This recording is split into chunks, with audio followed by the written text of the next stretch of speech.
E aí, meus amigos, estamos de volta aí para dar continuidade na nossa aula. Falamos até agora justamente a parte introdutória, né? O que é criminologia, quais são os métodos, diferenciamos ela de outras ciências, trabalhamos a interdisciplinaridade e agora vamos trabalhar os objetos propriamente dito. Tranquilo? Então, como já vimos, qual é o conceito de criminologia? Criminologia é uma ciência empírica e interdisciplinar, já trabalhamos, que se ocupa do estudo do crime, do criminoso, da vítima e do controle social. Então ela tem 4 objetos: crime, criminoso, vítima e controle social. Muito provavelmente, para você que nunca estudou criminologia, pelo menos os 3 primeiros ali, crime, criminoso e vítima, você tem uma noção do que seja. Talvez o controle social seja um termo novo para quem nunca estudou criminologia. Tranquilo? Então vamos analisar agora cada um desses objetos. Antes, porém, vamos fazer mais um alerta sobre o que os concursos públicos costumam cobrar nesse tema. Então, independente da banca, isso é toda banca, todo concurso público. Quando vai trabalhar os objetos da criminologia, ele trabalha querendo saber como que cada escola enxerga aquele objeto. Então, para isso, a gente vai ter que fazer uma introdução e falar rapidamente sobre a evolução histórica da criminologia. Então vocês lembram que no começo do bloco anterior, eu falei que a criminologia existe desde que o homem passou a viver em sociedade. Agora, não de uma maneira técnica, era uma coisa meio leiga, né? Mas já procurava ali, a gente tem o exemplo, por exemplo, da lei de Talião, olho por olho, dente por dente. E isso nada mais é do que um direito penal, uma criminologia. E aí, a partir daquilo, foi tornando uma coisa mais séria, e já no século XIX foi atraindo estudos específicos na área da criminologia. Ainda que só com a escola positivista de Lombroso ela passou a ser considerada uma ciência, antes da escola positivista nós tivemos a escola clássica. Então vamos começar falando um pouco do que é a escola clássica. A escola clássica foi uma escola que surgiu na Europa no século XIX, que tinha como pano de fundo o iluminismo. Vocês lembram do iluminismo? O que era o iluminismo? Revolução Francesa, Montesquieu, Rousseau. Era uma coisa muito bela, muito bonita. E o Montesquieu, o iluminismo, ele era baseado em 3 princípios, 3 pilares básicos: liberdade, igualdade e fraternidade. Então, todo o conhecimento da escola clássica, ele vai ser baseado nesses 3 princípios: liberdade, igualdade e fraternidade. Então, quando a escola clássica analisava o que é um crime, ela analisava sob esse pano de fundo do iluminismo. Ela tinha uma visão do crime baseada na liberdade, na igualdade, na fraternidade. Da mesma maneira, o criminoso, a vítima, era sempre uma visão florida, podemos dizer assim, do fenômeno criminal. Beleza?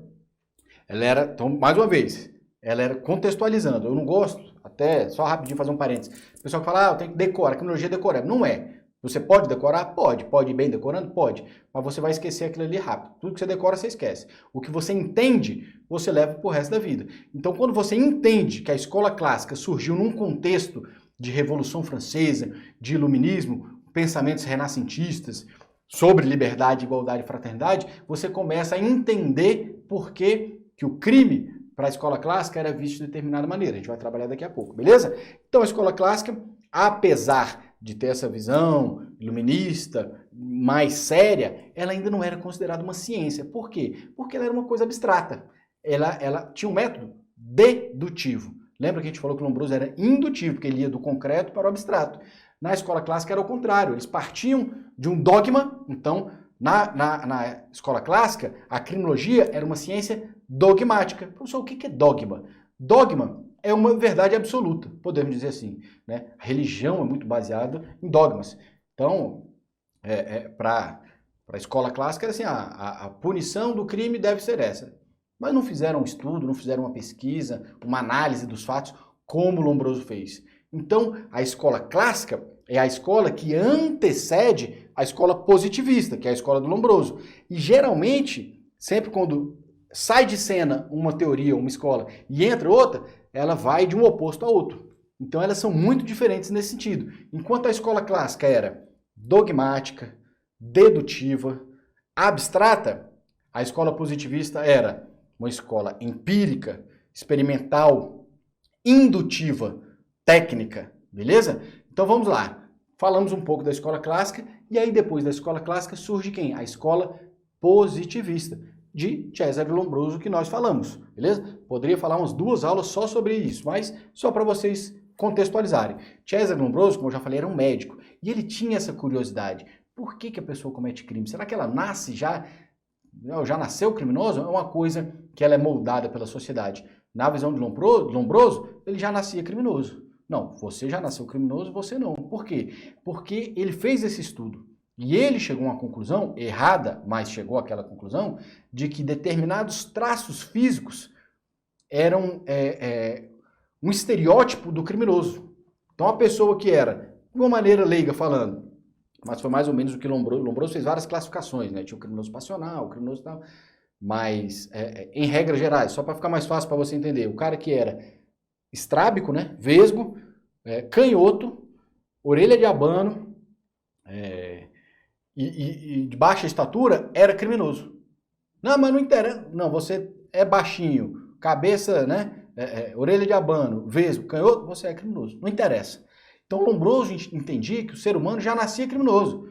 Você já conseguia identificar, pelo estereótipo dele, quem era criminoso e quem não era.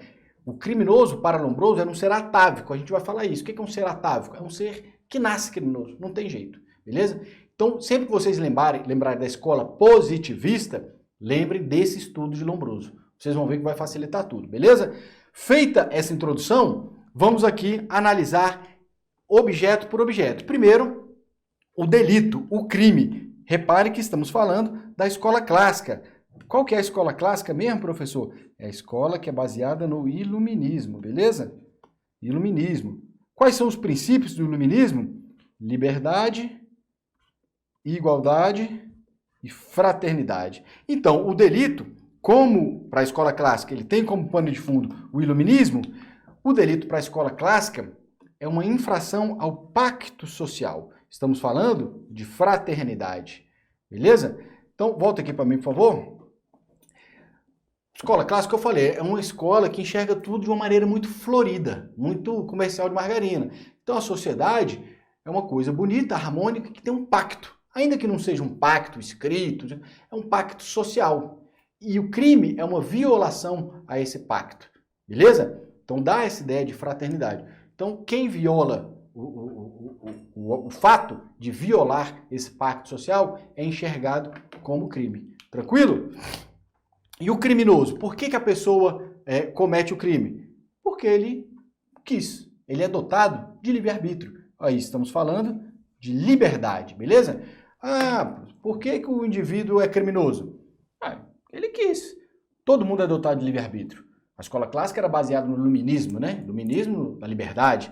Então, o criminoso é um ser dotado de livre-arbítrio. Ele optava pela prática do crime. Já a escola... O crime, o que é o crime?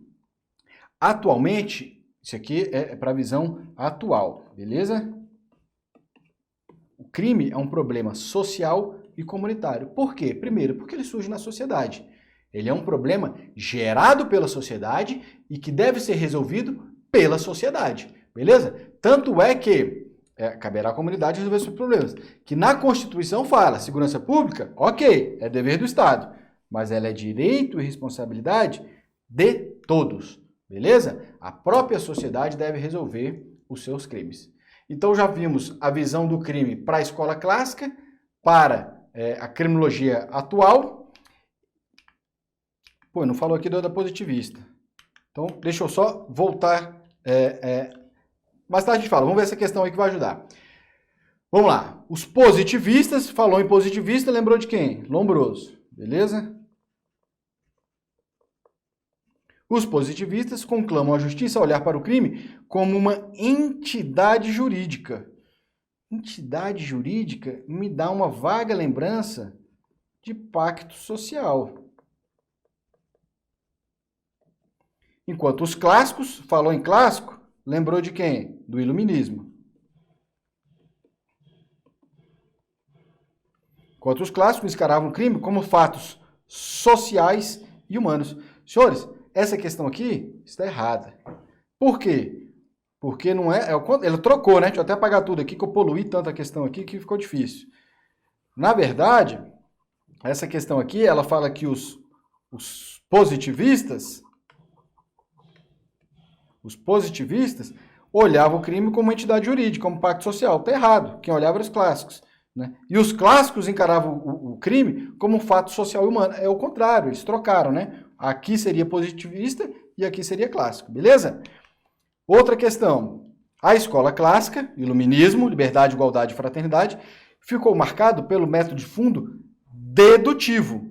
Ok, até aqui beleza. Volto para mim rapidamente. Lembra que eu falei que Lombroso, positivista, era indutivo, porque ele ia no concreto e partia para o abstrato. Já a escola antecessora, que era a escola clássica, era dedutivo, eles partiam de dogmas. Então, até aqui, a escola clássica ficou marcada pelo método de fundo dedutivo, beleza, até aqui tá certo. Acontece que, eu já estou dando um spoiler, a questão ela vai explicar o que é o método dedutivo. E aí, nessa explicação, vamos dar uma olhada. O que é o método dedutivo? Empregava na ciência do direito penal. O jurista deveria partir do concreto, ou seja, das questões jurídicas penais, para passar ao abstrato, ou seja, ao direito positivo. Volta para mim, por favor. Quem que é que parte do concreto para o abstrato? É Lombroso. Lombroso era indutivo. Então, quando ele explica o que é o método dedutivo, ele torna a questão incorreta. Beleza? Agora, o método dedutivo pertence à escola clássica? Pertence. A questão é pegadinha, né? Porque o aluno lê isso aqui, o candidato lê isso aqui, a questão tá certa. Só que aí não é nem questão de criminologia, é questão de interpretação, né, ou de português. Quando ele vai explicar o que é um método dedutivo, que aí ele torna a questão errada. Tranquilo? Senhores, o que eu queria falar em relação principalmente a crime e criminoso é que 90% das questões de concurso vai fazer isso. Ela vai trazer a visão da escola clássica e a visão da escola positivista. Ela vai tentar, ou vai dar o conceito certo, ou vai tentar trocar uma pela outra. Você sabendo que a escola clássica é baseada no iluminismo, liberdade, igualdade e fraternidade, e que a escola positivista do Lombroso é uma escola técnica, científica, que vai lá, examina o concreto para depois ir para o abstrato, você vai acertar 100% das questões. Beleza? Só para a gente complementar, falamos do crime, vamos falar sobre o criminoso. Então, como eu falei, para a escola clássica a gente já até falou, né? O criminoso é um ser dotado de livre-arbítrio. Ele é baseado na liberdade, né? Que era um dos princípios do iluminismo. Já para a escola positivista, o criminoso ele é um ser atávico. Prendia a conduta desviando. Chegava a ser comparado por alguns pensadores a um animal selvagem. Foi o que eu falei. Lombroso, pode voltar para mim, por favor? Lombroso, ele era um médico, ele era um antropólogo, um frenólogo, né? E ele era muito técnico. Ou é ou não é. Ou é preto ou é branco, não tem cinza. E para ele, como ele fez esse estudo, e o objetivo de vida dele, nesse estudo, foi esse, ele traçou um perfil biológico do criminoso, beleza? É porque naquela época não tinha o estudo de DNA. Porque se tivesse, ele ia falar, não, existe um DNA. Todo mundo que tem o DNA blá, blá, blá, é criminoso. Isso naquela época não tinha, beleza? Agora, só para a gente fazer uma observação interessante, que o estudo de Lombroso, hoje em dia, né, existe até uma teoria neolombrosiana, ele não é todo descartado, porque já através justamente do estudo do genoma, conseguiu identificar alguns genes que são indicadores de criminalidade. Não necessariamente quem tem aquele gene vai ser criminoso, mas tem uma inclinação maior a alguns comportamentos que podem levar à criminalidade. Beleza? Então, para a escola positivista, aí eu peço que vocês façam uma observação bem grande nesse termo. Atavismo. O criminoso é um ser atávico. Por quê? Porque é um termo diferente e as bancas adoram trazer. E na hora do concurso, o aluno, puto, o que é atávico? Não lembra. Então, atavismo é algo ligado à natureza humana. Então, o indivíduo, para a escola positivista, para Lombroso, nasce criminoso. Não tem jeito. Não tem como trabalhar. Ele nasce criminoso. Não é influenciado por fator social, por nada. Até a escola positivista, numa fase posterior a Lombroso, já com Henrico Ferri e tal, ela traz traços sociais como influenciadores da criminalidade. Mas para você diferenciar, para ficar mais fácil didaticamente, lembra isso. Lombroso, positivista. É um ser atávico, beleza? E aí tem um quadrinho aí para a gente analisar a diferença da escola clássica para a escola positivista. Vamos lá. Então o crime, como nós vimos, para a escola clássica, é uma infração ao pacto social, né? Estaria ligada à fraternidade. E já para a escola positivista é um fato humano social, uma coisa objetiva, uma coisa técnica. O delinquente é um ser dotado de livre-arbítrio, iluminismo, liberdade. E já para a escola positivista do Lombroso, ele é um doente, ele já nasceu assim. A pena, interessante, para a escola clássica, ela tem que ser retributiva e intimidatória. Para a escola positivista, ele é um instrumento de defesa social. Como assim? Rapidamente, traz para mim, por favor. Vou explicar. A escola clássica, ela surge antes da escola positivista, então ainda chegou ali a pegar o final do século XIX, mas até um pouco antes. Então ela tem ainda um resquício muito grande da Idade Média, né? Idade Média, vocês lembram dos reis, castelos, e tinha umas penas que, pelo amor de Deus, né? Era amputação, queimava as bruxas, a bruxa, queima ela viva. Então eram umas penas muito cruéis. Inclusive, um livro que é o clássico dos clássicos da escola clássica é o livro Dos Delitos e das Penas, né? De Marquês de Beccaria, que é o nome verdadeiro, é Cesare Bonezana. E no livro ele critica absurdo. Começa o livro ele já descascando, citando, né, narrando uma aplicação de uma pena muito, muito, muito cruel. Então a escola clássica tem essa característica. Ela tem que ser uma pena retributiva e intimidatória. Como assim intimidatória? Ela tem um caráter preventivo. Então vamos aplicar uma pena proporcional ao crime, obviamente, mas que essa pena surta efeitos preventivos também. Então ela tem dois viés. Primeiro, a retribuição do mal, um caráter proporcional, retributivo, e segundo, um caráter preventivo. Beleza? Também seria tema de uma aula específica sobre isso, mas para vocês entenderem. Já a escola positivista do Lombroso, ela tem ela é um instrumento, apenas um instrumento de defesa social. Como assim? Vou dar um exemplo. Para a escola clássica, a gente já viu, a pena ela é retributiva. Então você roubou um banco. Para a escola clássica, roubou um banco. Matou alguém, você vai ter uma pena grave ou uma pena leve?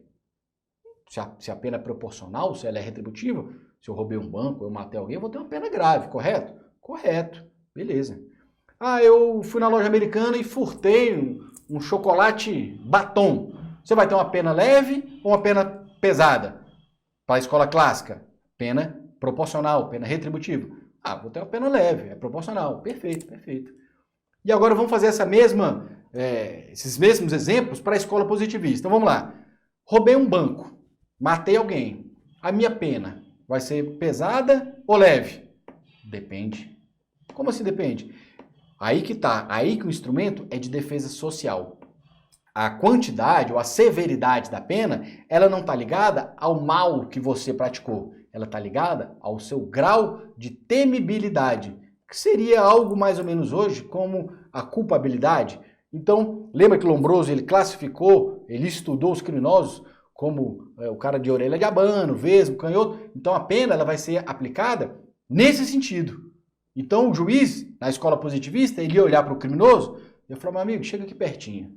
Você é muito vesgo ou pouco vesgo? Ah, você é muito vesgo.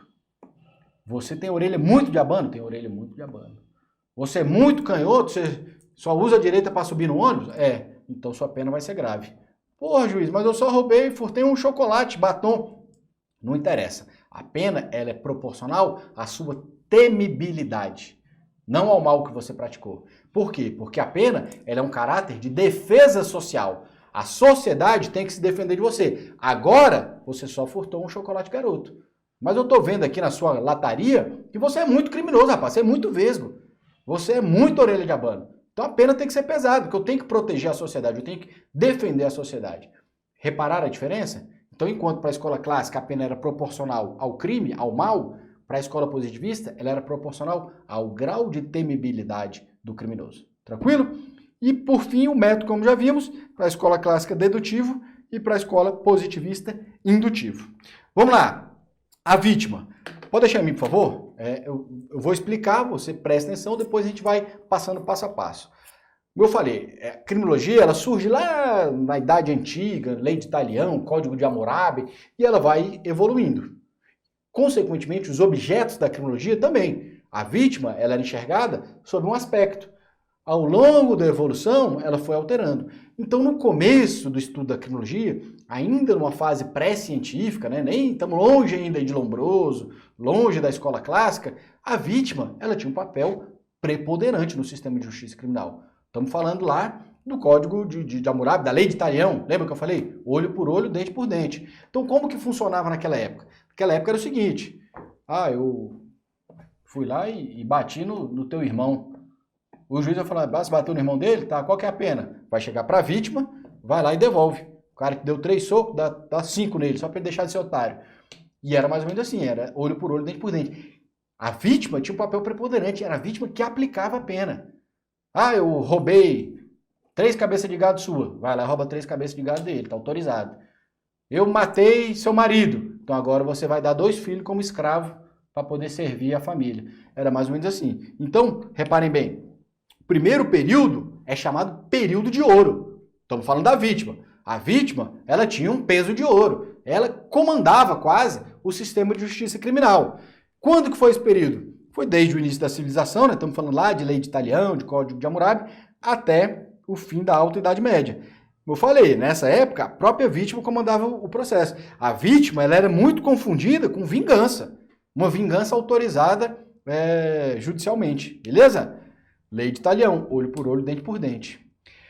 E reparem, senhores, que esse período ele vai até a Alta Idade Média. Por quê? Porque aí surge o segundo período. Volta para mim, por favor. Então, na Idade Média, a gente até já deu um spoilerzinho ali atrás, né? Como que era a Idade Média? Existe até se eu não me engano, Rei Luís XIV. Tem uma célebre frase que ele fala, o Estado sou eu. Então, o rei comandava tudo. A vítima, que antes era toda cheia de moral no sistema de justiça criminal, ela perde o valor. Então, a vítima, ela é neutralizada. Beleza? Esse período é conhecido como uma neutralização do poder da vítima. Por quê? Porque o Estado passa a assumir todos os fatores do sistema de justiça criminal. A gente sabia que na Idade Média decidia como ele queria, não precisava justificar nada. Então, era muito mais importante se o crime era contra a igreja ou contra o Estado, quem cometeu o crime, se era um camponês, se era um nobre. Então, o Estado mandava em tudo. A vítima não tinha participação nenhuma. A palavra da vítima não valia nada, era tudo da cabeça do rei. O rei fazia o que ele queria, beleza? O Estado assume o papel da vítima na aplicação da pena e não só isso, né? Ele passa a assumir todos os papéis no sistema de justiça criminal. E o direito penal, ele passa a focar na pessoa do criminoso, ignorando o papel da vítima no crime. Volta para mim rapidamente, foi o que eu falei. Não interessa quem foi a vítima, eu quero saber quem é o criminoso. Ele é um herege? Nessa época da Idade Média, senhores, vocês devem ter um conhecimento até de filmes, séries, né? Hoje em dia tem muita série, filme. Direito penal e religião era quase que a mesma coisa. Estado e igreja, então era muito, muito ligado. Atribuíam-se crimes, a gente falou aqui, né, das bruxas que eram queimadas vivas. Elas eram queimadas vivas porque elas cometiam crime ou porque cometiam pecado? Era quase que a mesma coisa, né? Existia um livro que até a igreja nega, né, que chamava Martelo das Bruxas, que não foi de autoria da igreja, mas eram utilizados em muitas cidades, muitas civilizações, que era praticamente uma inquisição, né? Tinha a Inquisição, a Santa Inquisição, que perseguia as bruxas, os hereges, enfim, isso era muito confundido. Então, nessa época, a vítima não interessa contra quem foi crime, eu quero focar no criminoso. Ela é uma bruxa, ele é um herege, ele está pregando contra a igreja, e isso sim era levado em conta. E o Estado assume todos os papéis do fenômeno de justiça, do sistema de justiça criminal. Então, depois do segundo período, vem o terceiro período, obviamente, que seria a revalorização da vítima. Então, vimos que o primeiro, a vítima tinha um papel preponderante, no segundo, ela perde espaço, né, com a gula, vamos dizer assim, do Estado, que assume todos os papéis, e aí a vítima volta a ser valorizada. Nesse período, ele volta a ter relevância na escola clássica, né, onde a vítima passa a ser revalorizada, mas ele tem o seu auge após a Segunda Guerra Mundial. Por quê? Por causa dos judeus, né, dos negros também. E aí tem duas pessoas que são preponderantes nesse estudo, que é Benjamin Henderson e Hans von Hentig. Volta para mim, por favor. Agora, essa revalorização da vítima, a vítima ela volta para o cenário do fenômeno criminal mas sob um outro enfoque, não mais como aplicador da pena, da vingança. Ela passa a ter um caráter na análise do fenômeno criminal. Por quê? Porque os criminólogos passam a se questionar, né, e obviamente procurar respostas, por que o crime é cometido contra essa pessoa e não aquela? Por que os judeus, os alemães, né, os nazistas, perseguiam os judeus especificamente, os negros?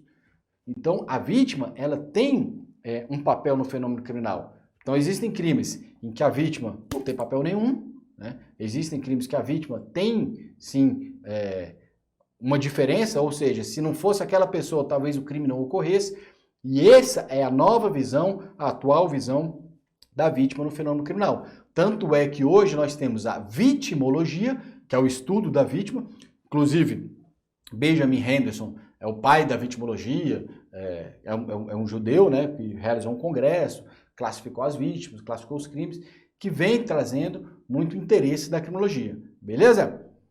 Mas para o nosso estudo aqui, é interessante você saber que hoje, atualmente, desde da escola clássica, né, e com grande enfoque após a Segunda Guerra, a vítima passou a ser revalorizada, tendo de novo um papel importante no fenômeno criminal. Tranquilo? Então já falamos do crime, do criminoso e da vítima. Vamos falar agora do controle social. Eu lembro que lá no começo, quando eu falei dos objetos, eu falei que muito provavelmente você que nunca estudou criminologia tem uma boa noção do que é crime, o que é vítima e o que é criminoso. Agora, controle social, então larga o caderno, para você que já sabe, ou talvez até que não sabe, mas mesmo você que já sabe, pode ser que te ajude a entender, eu gosto do termo entender, eu quero que você entenda, não que você decore, o que é o controle social. Então vamos imaginar uma sociedade, beleza?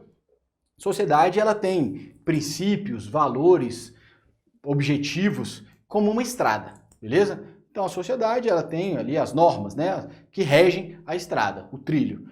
E até você já deve ter ouvido sua avó falar, não, ande no trilho, não saia do trilho e tal. Por quê? Porque é o controle social. Sua avó é o controle social.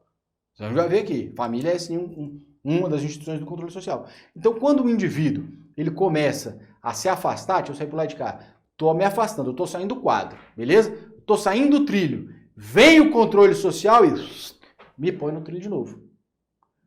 Então, eu sou um delinquente, eu estou na sociedade, tá todo mundo, tá um rebanho aqui, todo mundo andando, no mesmo objetivo, mesmas normas, mesmos princípios, mesmos valores, e quando o indivíduo começa a se afastar, vem o controle social, hop, e põe ele de novo no eixo. Então, o controle social, senhores, nada mais é do que isso, tá? A gente poderia classificar o controle social, conceituar, perdão, pode deixar em mim aqui rapidinho, podemos conceituar o controle social como instituições e estratégias que visam manter os indivíduos dentro dos valores, princípios, normas, objetivos traçados pela sociedade. Entre parênteses, pode até botar, não sair do trilho. Para você entender que na hora da prova você vai lembrar dessa minha historinha de não sair do trilho, beleza?